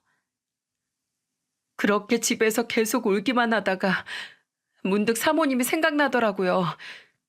저는 이제 막 생긴 아기를 위해서 아빠인 사장님이 그렇게 필요했는데 아이를 둘이나 낳고 오랜 시간 사장님과 살아온 사모님께 제가 무슨 짓을 한 건지 그제야 죄책감이 밀려왔어요. 그래서 이렇게 용기를 내서 찾아왔어요. 혹시 제 말을 안 믿어주실까봐 사장님이 찍힌 영상까지 찾아가지고요. 죄송해요, 사모님. 제가 정말 죽을 죄를 지었어요. 정말로 죄송합니다. 머리가 멍해지더군요. 듣다 보니 쓰레기도 저런 패급 쓰레기가 없었는데 그 쓰레기가 제 남편이라는 사실이 헛웃음이 날 정도로 저를 기가 차게 만들더라고요. 그리고 이내 제 머릿속에서 얇고 팽팽한 끈 하나가 뚝 하고 끊어지는 느낌이 들었습니다. 저는 자리를 박차고 일어나 그 여직원에게 이렇게 말했죠. 갑시다. 네? 나랑 같이 가자고요. 내가 그 인간 아주 아작을 내버릴 테니까. 하지만 저는... 왜요? 그 인간 무서워요? 이걸 들고 나한테 고해성 사러 왔을 땐 그 인간 다시 마주볼 각오 정도는 했었어야지. 잔말 말고 따라와요. 저는 막무가내로 그 여직원을 끌고 제 차에 태웠습니다. 그리고 곧바로 차를 남편의 공장을 향해 몰았죠. 운전을 하는 내내 어찌나 부하가 치밀어 오르던지 몇 번이나 클락션을 마구 쳐대고 싶은 걸 겨우 참았습니다. 이 미친 인간이 집에서 애들한테 쓰는 휴지 한 조각도 아까우면서 밖에선 그지를 하고 다녀? 뭐? 장모님? 진짜 어이가 없네. 운전을 하며 계속 분노에 차 중얼거리는 제 모습을 보고 여직원은 안전벨트를 두 손으로 꼭 부여잡더군요. 나중에 그 여직원이 말하기를 공장으로 향하는 내내 남편을 볼 생각에 두려웠던 게 아니라 반쯤 눈이 돌아간 제 모습이 너무 무서워서 겁을 먹었다고 하더라고요. 저런 무서운 아내를 두고 남편이 어떻게 겁도 없이 바람을 피웠을까 싶었다고요. 그렇게 공장에 도착한 저는 여직원의 팔을 잡고 남편의 사무실로 직진했습니다. 공장 내부를 지나치는 동안 오래된 직원 몇이 저를 알아보고 인사를 하더군요. 물론 저는 그때 눈에 뵈는 게 없어 전부 그냥 지나쳤지만은요. 그리고 직원들은 여직원 또한 금세 알아봤습니다. 얼마 전까지 함께 일했던 사람이니까요. 사모님 안녕하세요. 도희 씨가 어떻게 사모님이랑... 도희 씨네? 갑자기 그만둬서 무슨 일인가 했는데 다시 나오기로 한 거야? 말투를 들어보니 직원들은 남편과 여직원의 일을 전혀 몰랐던 것 같았습니다. 그만큼 남편이 아주 철저하게 바람을 피운 거라고 생각하자 더 부하가 치밀더군요. 저는 눈앞에 있는 남편 사무실 문을 발로 뻥 걷어찼습니다. 너무 세게 열린 문이 쿵 하고 다시 벽에서 튕겨져 나올 정도로요. 여보? 저의 엄청난 등장에 남편도 뒤에서 지켜보던 직원들도 모두 일동정지가 되더군요. 그리고 제 뒤에 서 있는 여직원의 얼굴을 보자 남편의 얼굴은 새파랗게 질리기 시작했어요. 저는 그런 남편에게 소리를 질렀죠. 야, 이 새끼야! 그리고 전 옆에 있던 정수기에 반쯤 남은 물통을 뽑아 남편에게 던져버렸습니다. 정통으로 맞은 남편은 앉아있던 의자와 함께 뒤로 벌러덩 넘어졌고 이내 엉금엉금 기어 사무실 책상 밑으로 숨어들더군요. 어차피 아래가 앞뒤로 뻥 뚫려 있는 간이 책상이라 앞에서 우습게도 다 보이는데 말이에요. 저는 잔뜩 몸을 웅크린 그놈 머리 꼭지에 대고 계속해서 소리쳤습니다. 야, 이 버러지 같은 놈아. 옛날에 나 없으면 죽는다고 질질 짜면서 결혼하자고 하더니 고작 이따위 꼴 보여주려고 내 인생 망쳤냐? 집에서 똥 닦는 휴지도 아까워서 네 칸 꼭꼭 세워서 쓰는 더러운 놈이 뭐? 회사 여직원을 꼬셔서 돈이고 쌀이고 다 해다 바쳐? 야, 그 용돈이란 거 네 아들들한테 한 번이라도 준 적 있냐? 이 짐승만도 못한 놈아.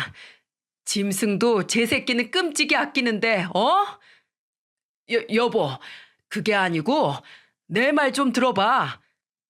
듣긴 뭘 들어. 입 열지 마. 쓰레기 냄새 나니까.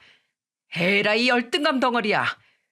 집에서는 맨날 나한테 처가에 돈이 많아서 자기 무시하냐고 피해의식에 쩔어있던 놈이 형편 어려운 어린애 집에 가서 돈 가지고 유세 떠니까 좋았지? 네가 뭐라도 된 것 같아서. 그렇게 어린애를 꼬셔댔으면 책임이라도 질 것이지. 네 애까지 뵌 여자를 맨몸으로 쫓아내? 으름장까지 놓으면서?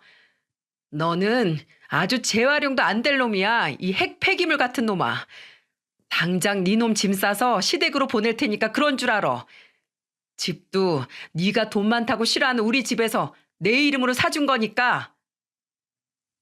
저는 그대로 여직원을 데리고 공장을 나와버렸습니다. 직원들이 수군대는 소리가 제 뒤통수에 들렸지만 저는 아랑곳하지 않았어요. 아마 제가 나간 이후로 망신 좀 제대로 당했겠죠. 아가씨, 집 어디예요? 네? 집 주소 부르라고요.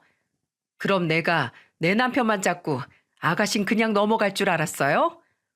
남의 집 사위한테 장모님 소리 듣고 선물도 돈도 챙겨받은 아가씨랑 아가씨 엄마, 내가 가만둘 줄 알았냐고요. 사모님, 죄송해요.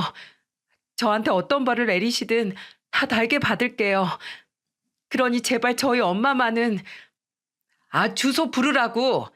임신한 애한테 뭔 짓을 해? 잘못되기라도 하면 어쩌려고. 제가 소리를 확 지르자 여직원은 몸을 움츠리며 거의 들리지도 않을 만큼 작은 목소리로 결국 집 주소를 부르더군요.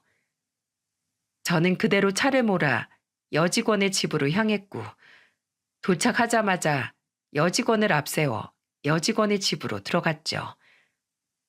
그리고 집으로 들어가는 길목에서부터 활활 타오르던 제 투지는 점점 힘을 잃기 시작했어요. 여직원은 아주 좁은 골목을 따라 한참을 들어가더니 이내 아주 낡은 주택문을 열어젖히더군요. 여직원의 집은 그 낡은 주택에서도 시멘트 계단을 몇 칸 내려간 곳에 위치한 방 하나짜리의 반지하 방이었습니다. 집안 내부 또한 들어왔던 길과 다르지 않았어요. 쿰쿰한 곰팡내가 집안에 진동을 하고 있었고 노란 장판은 얼마나 오래된 건지 잔뜩 울고 있더군요. 그리고 그 집엔 여직원의 엄마가 잠들어 있었고 지적 장애가 있다던 남동생은 입을 해 벌리곤 낡은 TV를 보고 있더군요. 그 모습을 보는데 김이 팍 새더라고요. 저는 조용히 다시 몸을 돌려 그 집을 나왔습니다. 여직원은 제가 왜 그러는지 몰라 허둥지둥 제 뒤를 쫓아왔고요. 왔던 길을 그대로 되돌아와 제 차 앞에 멈춰선 저는 뒤따라오던 여직원을 향해 몸을 획 돌렸습니다. 여직원은 화들짝 놀라며 걸음을 우뚝 멈추더군요. 저는 심호흡을 크게 하고 여직원을 향해 차가운 목소리로 말했어요. 아가씨, 내가 아가씨 사는 꼴 보니 차마 불쌍해서 내 승질대로 못하겠네. 도희씨라고 했나? 내가 부모 같은 마음으로 충고해 줄게. 도희씨, 젊은 인생 그렇게 허투루 쓰지 마. 남의 눈에 눈물 내면 도희씨 눈엔 피눈물 나는 거야. 그리고 누구한테 도움을 청하든 뭐라든 정당한 방법으로 세상을 헤쳐나갈 생각을 해야지. 잘못된 방법으로 문제를 해결하려고 하니까 그런 쓰레기 같은 놈한테 눈이 멀지. 안 그래? 마음 같아선 도희씨든 도희씨 엄마든 싹 다 고소하고 위자료 청구까지 해버리고 싶은데 나한테 먼저 양심 고백하러 찾아왔으니까 내가 한 번만 봐줄게. 대신 나랑 우리 아이들한테 진 죄 평생 다른 사람들한테 갚어. 알겠어? 여직원은 아무 말도 못하고 고개를 숙인 채 눈물만 뚝뚝 떨구더군요. 배소 가기는 어쩔 거냐는 말이 목구멍까지 차올랐지만 이내 저는 아무 말 없이 차를 타고 그 자리를 떠났습니다. 제 가정을 망친 사람한테 괜한 오지랖 부리고 싶지 않았거든요. 이 정도 한 거로도 많이 봐줬다고 생각했으니까요. 그리고 저는 정말로 남편의 짐을 전부 싸서 용달차를 불러 그대로 시댁으로 보내버렸습니다. 만약에 그 집에서 안 받아주면 그냥 빌라 입구에 전부 놓고 와도 된다고 사장님에게 돈을 2배로 드리며 당부했죠. 그리고 그 길로 도어락 비밀번호를 바꾼 저는 학교에서 돌아온 애들에게 당분간 외갓집에 가 있으라고 말했습니다. 친정 부모님께는 미리 연락해 두었거든요.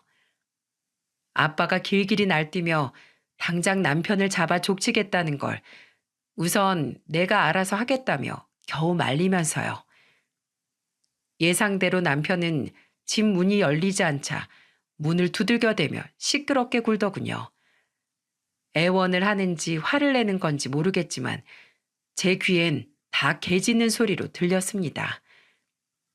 제가 문을 열어주지 않자 남편은 작전을 바꾸었는지 제 휴대폰으로 계속해서 전화를 걸기 시작했어요. 처음엔 무시했는데 나중엔 너무 거슬리더군요. 그래서 저는 전화를 받아 이렇게 말했습니다. 왜 자꾸 전화질이야? 여보, 내 말 좀 들어봐. 그 여자애가 하도 달라붙길래 나도 너무 외로워서 몇 번 만난 거야. 그리고 걔가 나랑만 붙어 먹었겠어? 분명 몸 함부로 굴리다 다른 놈 알 임신해서 만만한 내 애라고 우기는 거라고. 지랄도 가지가지다. 어쩜 그렇게 끝까지 거짓말이야? 소름 끼친다 소름 끼쳐. 너 한 번만 더 나 귀찮게 굴면 난 네가 한 일 회사 이름 네 실명까지 싹 다 까발려서 기자한테 제보할 거야. 명예훼손으로 고소할 거면 해. 그깟 벌금 내버리면 그만이니까. 어디 국민 멍멍이 한번 돼볼래? 남편은 그제야 꼬리를 내리고 조용해지더군요. 그 뒤론 시댁으로 향했는지 시부가 잔뜩 성이 난 목소리로 제게 전화를 걸어왔어요. 어차피 남편한테 으름장도 났겠다. 안 받을까 싶었지만 그동안 제가 당해온 게 있어 마지막으로 한 방 먹이고 싶더군요. 네, 아버님. 야, 너 미쳤냐? 남편이 그깟 계집질 좀 했기로써니 그게 뭐 대수라고. 하늘 같은 남편을 감히 내쫓아? 돈 말곤 머릿속에 든 게 없으니 저렇게 무식하지. 당장 짐 도로 안 가져가? 아버님, 애들 아빠한테 못 들으셨어요? 저 한 번만 더 귀찮게 하면 제가 가만 안 둔다고 했는데 아직 얘기 못 들으셨으니까 이러는 것 같으니까 제가 한 번만 봐드릴게요. 그리고 아버님, 저는 돈이라도 들고 있지 아버님께선 그 돈도 없으시잖아요. 아버님, 저 애들 아빠 이혼 소송에 위자료 청구까지 해서 싹 다 벗겨먹을 거거든요. 아주 알거지를 만들어 버리려고요. 아버님은 참 돈 싫어하시죠? 돈 많다고 유세 부리는 것들이라고 제 친정도 맨날 욕하셨잖아요. 이제 속이 시원하시겠어요. 뭐야? 그리고 아버님께도 마지막으로 경고할게요. 한 번만 더 저한테 전화해서 이렇게 폭언하시면 저 아가씨 절도죄로 신고해버릴 거예요. 그동안 아가씨가 제 방에서 야금야금 훔쳐간 물건들만 해도 돈 1,000만 원 우습게 깨질걸요? 증거 다 모아놨으니까 아들에 이어서 딸 인생까지 말아먹고 싶으시면 저한테 또 전화하세요. 아셨죠? 그럼 끊습니다. 저는 그대로 전화를 뚝 끊어버렸습니다. 그래도 나름 어른이라고 참느라 그동안 정말 힘들었는데 속이 다 시원하더라고요. 그 뒤론 남편도 시댁의 어느 누구도 제게 먼저 연락을 하지 않았습니다. 아마 못한 거겠지만은요. 나중에 소송이 전부 마무리된 이후에 정말 미안했다는 시모의 문자 한 통을 제외하고는요. 그리고 전 아이들이 상처받지 않게 하지만 솔직하게 남편과 이혼에 관해 설명을 해주었답니다. 남편의 바람을 숨길 수도 있었지만 저는 애들이 힘든 일 또한 정면으로 마주보는 사람으로 자라길 원했거든요. 약간의 충격을 받은 것 같긴 했지만 고맙게도 아들들은 저를 이해해 주더군요. 어차피 아빠랑 밥 먹으면 맨날 잔소리에 대해서 체할 것 같았어. 언젠간 진짜 조개 한 마리 천장에 매달아 놓고 맨밥만 먹게 될 것 같았다니까? 우리 집 진짜 돈이 많긴 많은 거 맞아? 큰아들의 말에 저는 사건이 일어난 이후 처음으로 피식 웃을 수 있었어요. 애들한테도 그렇게 돈을 아껴댔으면서 그 돈을 죄다 지 욕정 채우는데 퍼날랐다고 생각하자 다시금 화가 슬그머니 치밀어 올랐지만은요. 그렇게 2달쯤 지났을 때였어요. 그땐 한창 이혼 소송이 진행되던 중이었죠. 늦은 밤 저는 낯선 번호로 한 통의 문자를 받았습니다. 그리고 문자 내용을 본 저는 소스라치게 놀라 덮고 있던 이불을 발로 차 일어나고 말았어요. 문자를 보낸 사람은 다름 아닌 그 여직원 도희 씨였습니다. 사모님, 많은 고민을 하다가 그래도 마지막으로 사모님께 다시 한번 사죄를 드려야 할 것 같아서 이렇게 문자 남겨요. 미련하다고 말하실지 염치 없다고 말하실지 모르겠지만 저 결국 아이를 지우지 못했어요. 저희 아빠와 사장님은 저와 아이를 버렸지만 저만은 제게 찾아온 제 아이를 버리지 못하겠더라고요. 하지만 그렇다고 가뜩이나 힘든 형편에 이 아이를 혼자 낳아 기를 자신도 없고요. 사모님, 저는 이 아이를 데리고 이제 삶을 마감할까 합니다. 마지막 가는 길이라도 아기가 외롭지 않게 저라도 함께 해줘야죠. 사모님, 저로 인해 사모님과 자제분들이 받은 상처는 제가 아무리 사죄를 한들 나아지지 않겠지만 이렇게 제 목숨으로나마 용서를 빌고 싶습니다. 정말 죄송했어요. 마지막이라니 목숨으로 용서를 빌겠다뇨. 저는 황급히 119에 전화해 제가 받은 문자 내용을 말하곤 도움을 요청했습니다. 다행히 휴대폰이 꺼져 있지 않아 위치 추적이 되더군요. 도희 씨가 발견된 곳은 남편 공장 외곽의 간이 화장실이었다고 하네요. 저는 도희 씨가 이송되었다던 응급실 위치를 듣고 곧바로 병원으로 달려갔습니다. 응급실 침대엔 손목에 붕대를 감은 도희 씨가 누워 있었어요. 다행히 정신을 잃진 않았던 것 같더라고요. 황급히 뛰어들어간 저를 발견했는지 도희 씨는 침대에 힘겹게 걸터앉더군요. 도희 씨, 괜찮아? 사모님, 죄송해요. 저는 그제야 안도감이 밀려와 침대 옆 의자에 털썩 주저앉았어요. 그리고 제 머리를 감싸쥐곤 도희 씨에게 이렇게 말했죠. 아, 진짜. 도희 씨 나한테 무슨 악연이길래 자꾸 날 이렇게 고생시키는 거야. 왜 실컷 미워하지도 못하게 해. 목숨으로 용서를 빌면 내가 뭐 얼씨구나 좋다. 너의 죄를 사하노라. 뭐 이럴 줄 알았어? 죽긴 왜 죽어? 그놈 보란 듯이 잘 살아야지. 아휴, 정말 못 살아 내가. 죄송해요. 저는 그저 할 수 있는 일이 아무것도 없고 막막해서. 내가 그랬지. 주위에 도움을 요청하든 뭘 하든 하라고. 이분 뒀다 뭐해? 나한테 그런 문자 보낼 용기로 염치가 없을 거면 차라리 나한테 도움을 요청해보지 그랬어. 일단 며칠 입원해서 쉬어. 병원비는 내가 내줄 테니까. 집에 어머니 걱정 안 하시게 어디 여행이라도 갔다고 잘 둘러대고.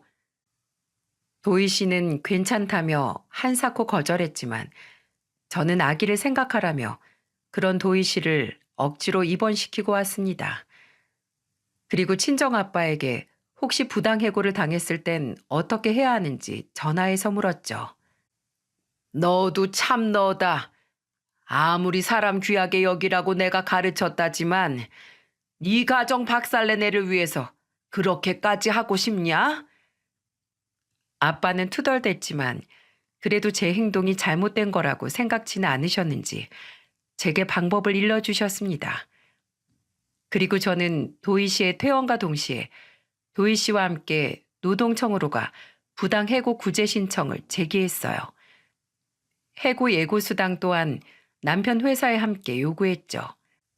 다행히 모든 증거와 부당 해고 정황이 인정되어 도희 씨는 정당한 보상금을 받을 수 있었고, 출퇴근 명부를 부탁하기 위해 연락한 남편 공장 직원에게 남편의 근황 또한 들을 수 있었습니다.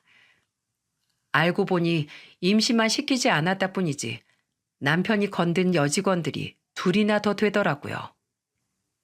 도희 씨처럼 갑자기 그만둔 여직원이 둘이나 더 있었다고 하니 아마 질리면 도희 씨한테처럼 으름장을 놓고 내쫓은 거겠죠. 직원들을 소모품 취급한 남편에게 붕괴한 직원들 중 일부는 사표를 냈다고 합니다. 이런 사장 밑에서 도저히 일할 수 없다면서요.